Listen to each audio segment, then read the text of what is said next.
Okay, so this video is going to talk about topic development and how to choose good topics for your research projects and where you can get topic ideas and things like that. So this directly ties into choosing your final project topic, which we're going to talk about with the assignment video after this one.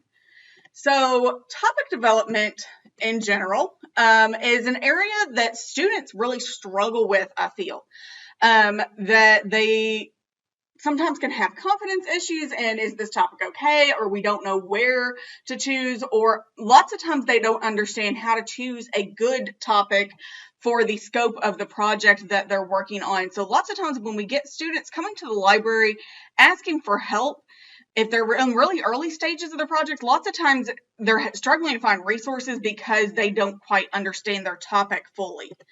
So where do you get topic ideas from? If you are in a class like this one to where you can really choose kind of any topic you want, some students work great with that. Other students get like a deer in headlights look to where they're like, okay, I can choose anything. Well, what's okay to choose? And so they get overwhelmed by their choices.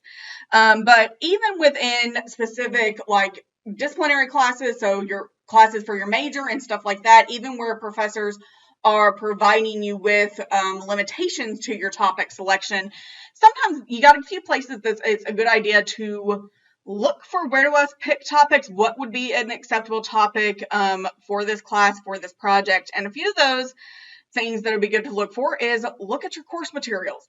So most of the time when y'all are choosing topics for research projects, y'all are at a stage in your life or careers where you're doing research projects independently. You're doing this as part of an assignment. So look at your textbook for your class. Look at your course materials. Definitely check your assignment details. See if there are specific topics your professor wants you to choose. Another good thing, or good place, to look for topic ideas would be current events and news. Now, you need to be careful when you're doing this because you could not write a paper that requires peer-reviewed research on the COVID-19 virus and pandemic.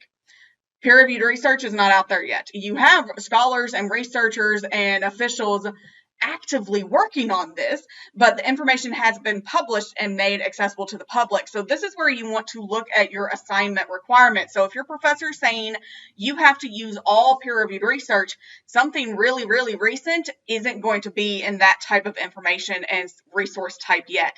So current news and current events could be a good place to get ideas for things to talk about, but you got to kind of be aware of the limitations of those type of topics. Another good place to search, if you're really stuck and you're like, I don't know what I want to write on or what would be appropriate to write for a college paper about, look at reference resources within the library. So we got a lot of library resources that can help you pick a topic. Another good one might be Wikipedia. Wikipedia is written for the general populace, so it's written so that anyone can understand it. So look and browse there. What are you? Look at things. One of the reasons I like topic ideas with Wikipedia is it helps you get a good foundational idea of what is this thing about, and so helps you build your topic from there. Best thing to consider, though, when choosing a research topic, no matter what class you're writing for, is what are you interested in? So what is your major? What is your minor? What are your career goals?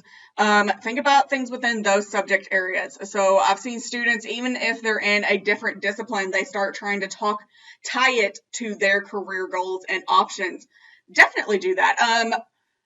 You are going to learn better, you're going to produce better research, and you're going to have a much more enjoyable time if you choose something you're interested in. So think about what you like, what you want to read about.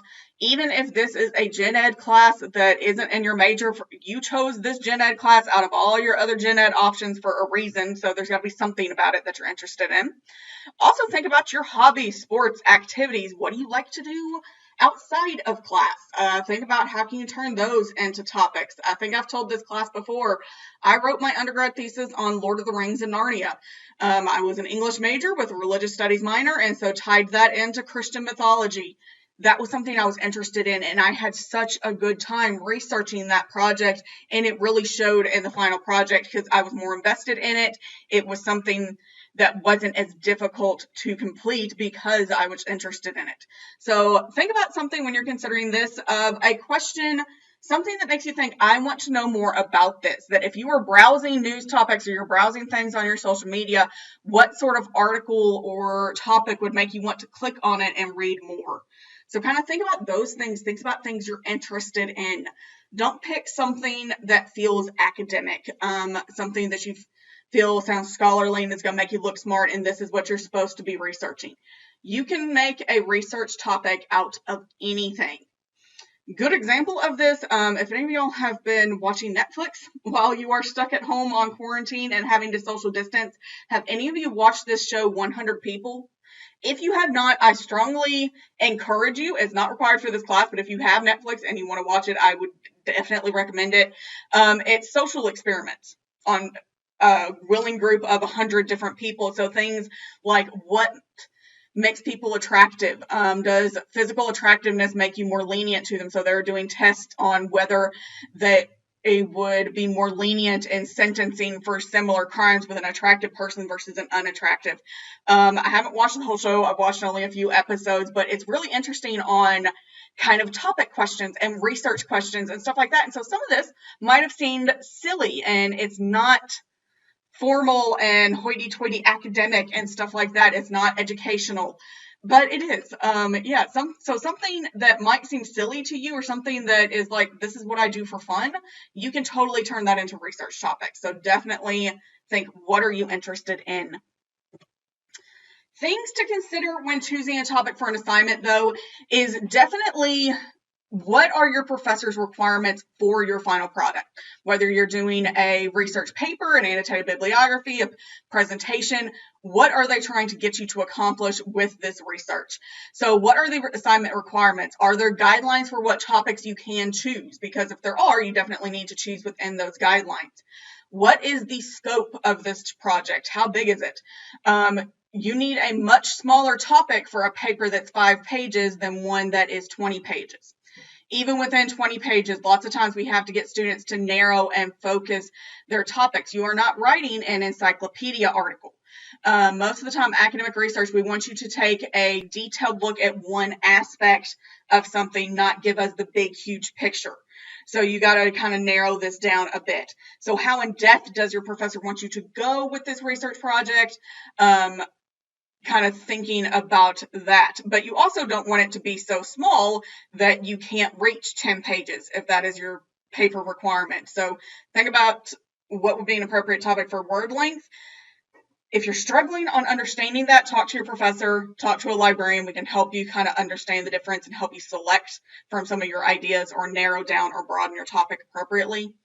Another thing to consider is, what are the number and type of required sources? Most professors say you have to have a minimum number of sources, anywhere from 5 to 10. Sometimes they give you source type requirements, so you have to have books, you have to have peer-reviewed articles, or you're only allowed one website or something like that. So look at those types of required sources. Is there a date requirement that you have to have things published within the last 3 years or something like that? I've seen those in different areas, and so that's something you want to consider with what information is available to me when I'm creating these topics.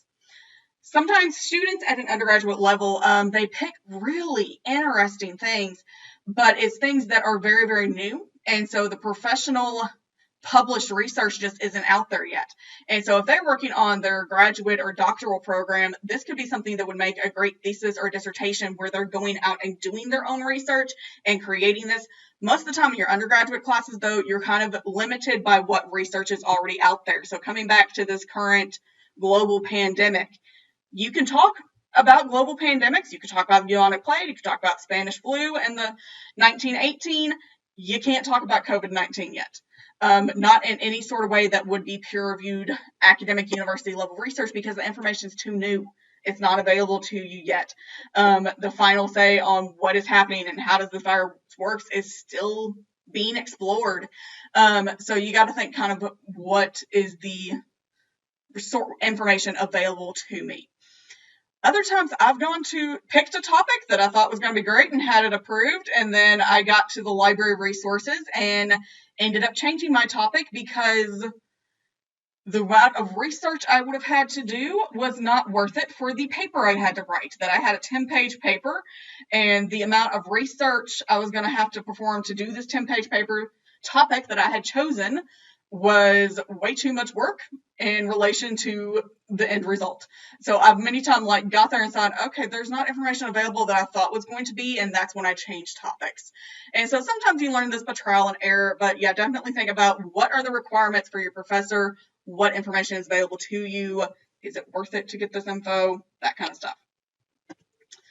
All right, so once you kind of have a topic, most of the time you need to start breaking this down, and we're definitely going to talk about this when we get to our Coggle video next. That's the one that's going to be following this, of questions to ask about your topic. So what are the details of your topic? Who cares about your topic? Not as who would be interested in it, but who is doing writing and research on it? Who does this affect? So if we're talking about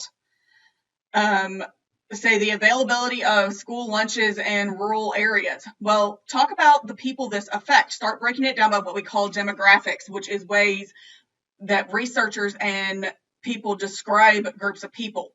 What are things like age range, race, location, gender, ethnicity, religion, socioeconomic status. So that kind of stuff of what groups of people does this affect, and how would you tie those people together?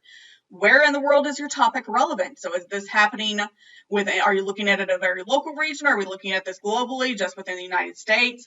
Sometimes that can be determined by your professor and the scope of the class that you're in. Same for what time period do you want to write about? Is this a current event? Is this more a historic thing that we're researching and analyzing? Are we tying it to current events kind of issues? And why is your topic important? Both why is it you want to write about this? What is it that interested you about it? But why should other people care about it? So why is it worth writing on? So places to get information. So kind of once you're playing with those ideas of why do I want to write about this and what is it I'm writing about, if you're still struggling on places to get research information, have three links that are library resources that I suggest you take a look at. So if you have not chosen a research topic for your final project for this class, these are places that'd be good to go browse and get ideas and see what sparks your interest and makes you think, I want to know more about that. So you have the links here, but what I'm going to do is exit out of this, and I'm going to show you how to get there from the library homepage. So library homepage, we all know we go to quick links, over to library, scroll down over here to this box on the right, and we're going to go to the library's electronic resources. So click on resources, and then click on databases. So three of those links that I'm going to show you here, coming back to this, is Credo Reference, CQ Researcher, and America's News. To get there, scroll down on this database page to this database title A to Z. So we're going to start with the C's and go to the letter C. Scrolling down to Credo Reference. So Credo Reference is one of our encyclopedia and reference resource databases. It's a really good tool for getting basic information that if you don't know what it is about a topic you're talking about, this is a good place to come explore and get that foundational knowledge. Lots of times before you can find library resources on a topic, you have to know more about that. And we're going to discuss that probably on Wednesday a bit when we get into keywords. We're going to go more in depth. But this is a good place that you can search for things, but you can also kind of browse popular research topics, things like that.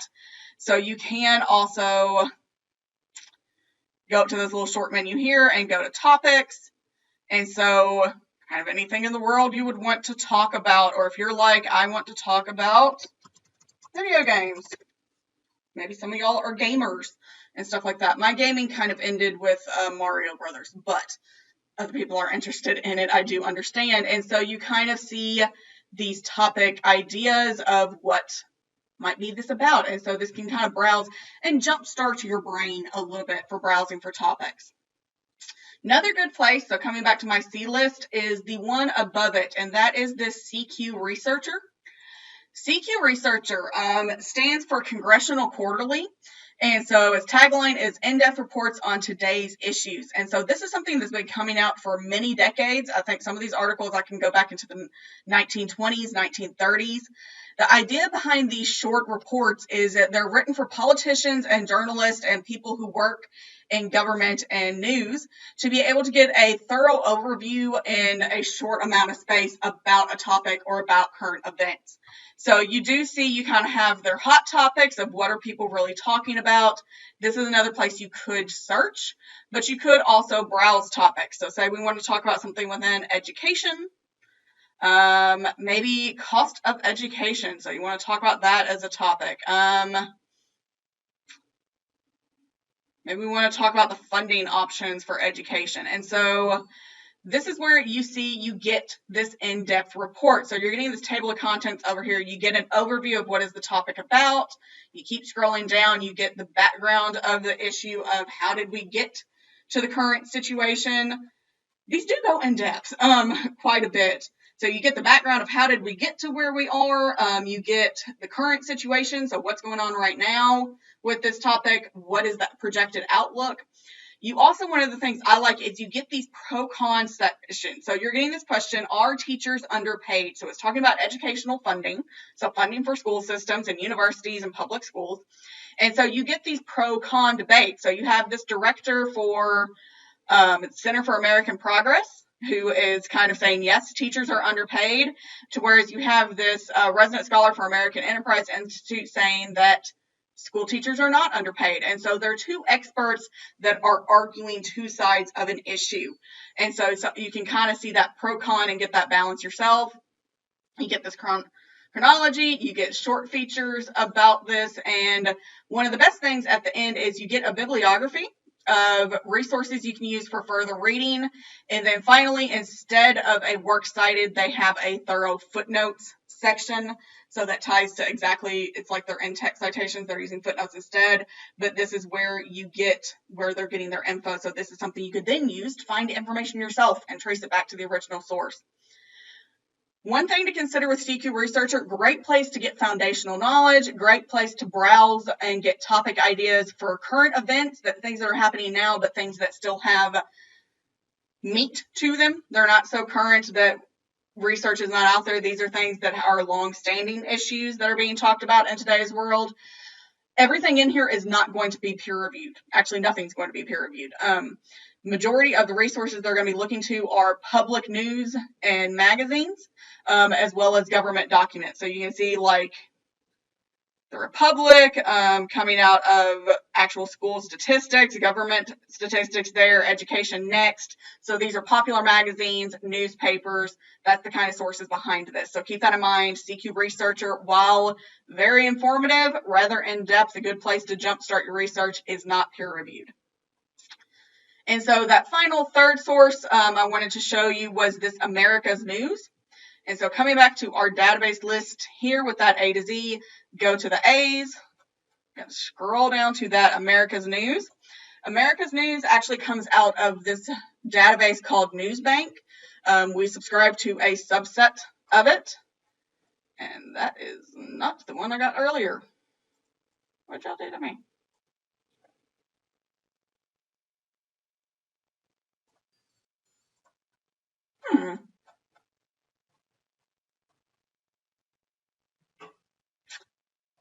Okay.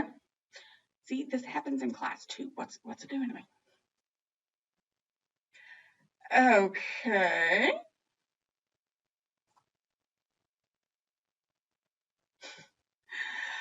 All right, sorry guys.